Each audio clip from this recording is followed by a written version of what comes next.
You who have destroyed lust for 2 years, lust wakes up again. And your thoughts become darkened.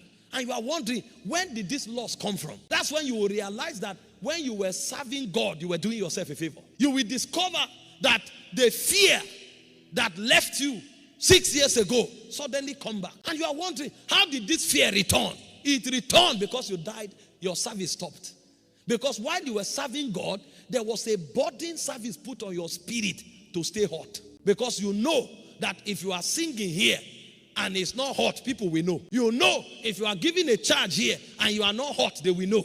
You know that you can't do the biddings of God if you are not on fire for God. So that service compelled you to sustain intensity. Now that there's no more service, you discover that fire begins to go down. I preached here last night. I went home. I had to pray because I'm coming to preach in the morning. Now, if I was not to preach here this morning, maybe I would have slept in the morning and said, let me rest today. Body no be wood. But because I have to come and serve, even if I didn't feel like praying, I must talk to God for God to talk to me. So service in a way helps you to keep the fire. Number 3, how do you keep the fire? I'm talking about awake now. It's responsibility.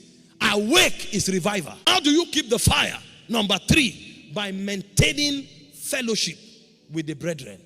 In Hebrews 10:24, the Bible says to spur ourselves unto good works.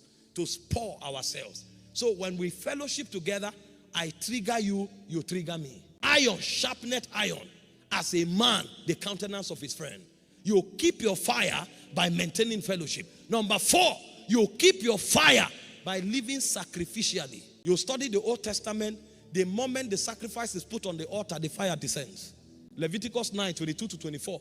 You can't put a sacrifice on the altar and the fire doesn't come down. And in the New Testament, we're not asked to bring goats here.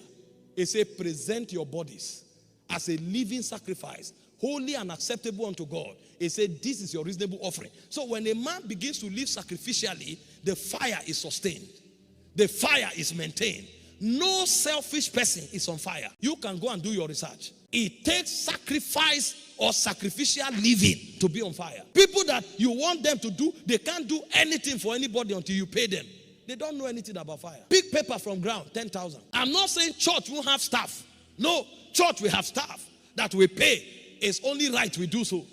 But if everything you have to do, there is a bill attached to it, you don't know God. Today, tell people, go and on the generator. They say, how much? I'm trekking there. It will take energy to on it. No sacrifice. Oh, let's go out for evangelism. Kai, I'm tired. Saturdays, I rest. And that's how they have rested to the grave. I rest what? Paul said, I beat my body. I bring it under subjection. It takes sacrifice to be on fire. And that sacrifice is, first of all, time. Second, energy. And third, resources. Find people who are on fire. They give their time. They give their energy. They give their resources. And finally, to sustain the fire is purity. The day sin enters, fire dies. There are no two ways about it. This is what it means to arise. The Bible says awake, arise. It says awake. If you want to burn and shine, you must awake. Too many Christians are lukewarm.